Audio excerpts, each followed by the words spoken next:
Hearing aids are small. I mean, look at the size of this battery. And naturally, it is a worry about how you would get this tiny little battery in there. Well, today I'm here with audiologist Dr. Gnewikow talking about the latest in hearing aids and how they're easier to use than they used to be.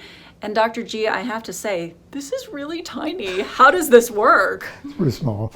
Yeah, over the years, people have many times been reluctant to help their hearing because they'd heard these horror stories about, oh, I can't get that little battery in, I have poor dexterity, or they cost so much and I have to spend so much money on batteries, and most of that stuff isn't true. Batteries were very inexpensive.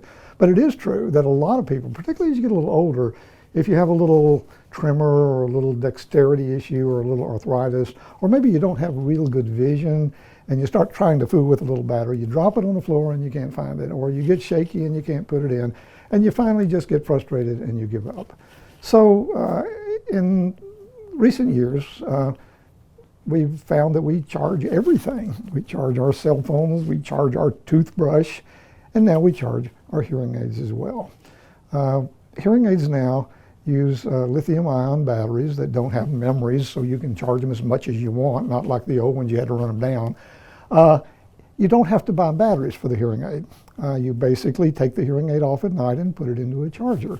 So it eliminates the need to handle a very tiny battery that you might drop. I have a hearing aid on that is rechargeable, and I'm going to just take this out. And basically the charger, there's different sizes. It looks like a little jewelry box, and you simply drop the hearing aid in and a little light comes on. If the light is yellow, it means you've got some power, but you're getting low. If it's red, it means it's about dead. And if it turns to green, then you know you're charged. So every night, you simply put your hearing aids into the charger.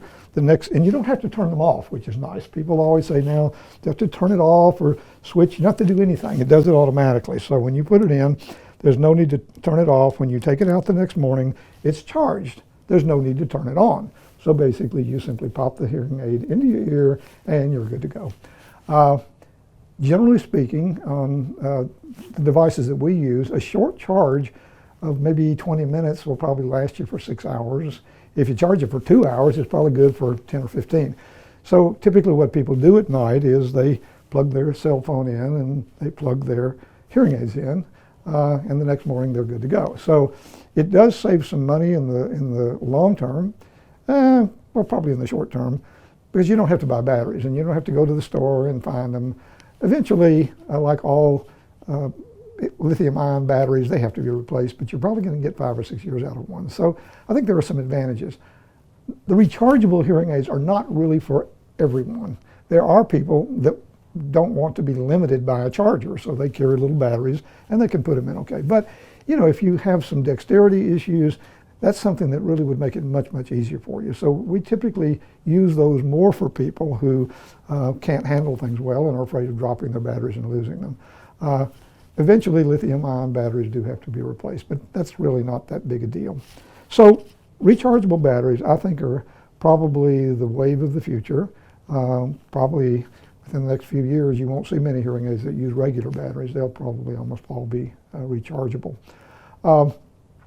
There are people who have severe hearing losses and can't necessarily always find a place to charge a hearing aid that might not want to use them. So they want to have batteries with them so in an emergency they can just put one in and they're good to go again.